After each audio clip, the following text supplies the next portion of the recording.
Hello, ഇന്ന് ഞാൻ വന്നിട്ടുള്ളത് ഇന്ത്യൻ സ്പൈസസ് ഉപയോഗിച്ചിട്ടുള്ള നല്ലൊരു അടിപൊളി മസാല ചായയുടെ റെസിപ്പിയാണ്. നമുക്ക് പെട്ടെന്ന് ഉണ്ടാക്കി എടുക്കാൻ പറ്റും, നല്ല ടേസ്റ്റാണ്. അപ്പോൾ എങ്ങനെയാണ് ഇത് റെഡിയാക്കി എടുക്കുന്നത് നോക്കാം. എല്ലാവർക്കും അറിയാവുന്നതായിരിക്കും, അറിയാത്തവർക്ക് വേണ്ടി കൂടിയാണ് ഞാനിതിവിടെ കാണിക്കുന്നത്. അപ്പം നമുക്ക് വീഡിയോയിലോട്ട് പോകാം. അപ്പോൾ ഞാനിവിടെ 2 ഗ്ലാസ് ചായക്കുള്ള അളവിനുള്ള സ്പൈസസാണ് ഇവിടെ എടുത്തിട്ടുള്ളത്. ഒരു കഷ്ണം ഇഞ്ചി എടുത്തിട്ടുണ്ട്, 2 ഗ്രാമ്പു, ഒരു ചെറിയ കഷ്ണം പട്ട, 2 ഏലക്കായ എടുത്തിട്ടുണ്ട്. കൂടുതൽ ചായ നിങ്ങൾ ഉണ്ടാക്കുകയാണെങ്കിൽ സ്പൈസസിൻ്റെ അളവ് കൂട്ടിയാൽ മതി.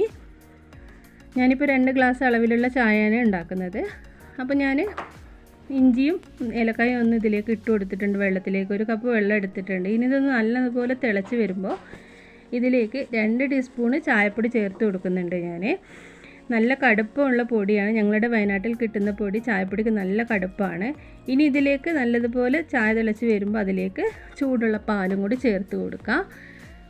എന്നിട്ടൊരു 30 സെക്കൻഡ് നല്ലതുപോലെ തിളക്കട്ടെ. ഇനി നമുക്കിതിലേക്ക് മധുരത്തിന് ആവശ്യമായിട്ട് ഞാനിതിലേക്ക് 2 ടേബിൾ സ്പൂൺ പഞ്ചസാരയാണ് ചേർത്ത് കൊടുക്കുന്നത്. എന്നിട്ടൊന്നുകൂടി തിളച്ച് വരുമ്പോൾ നമുക്ക് ഫ്ലെയിം ഓഫ് ചെയ്താൽ മതി. ഒരു പ്രാവശ്യം നമ്മൾ ഉണ്ടാക്കി നോക്കിയിട്ട് മസാല ആ സ്പൈസസിൻ്റെയൊക്കെ ആ ഒരു ഫ്ലേവർ കുറവാണെന്ന് തോന്നുകയാണെങ്കിൽ അടുത്ത പ്രാവശ്യം ഉണ്ടാക്കുമ്പോൾ സ്പൈസസിൻ്റെ അളവൊക്കെ ഒന്ന് കൂട്ടിയാൽ മതി. ഇനി നമുക്ക് ചായ ഒന്ന് അരിച്ചെടുക്കാം.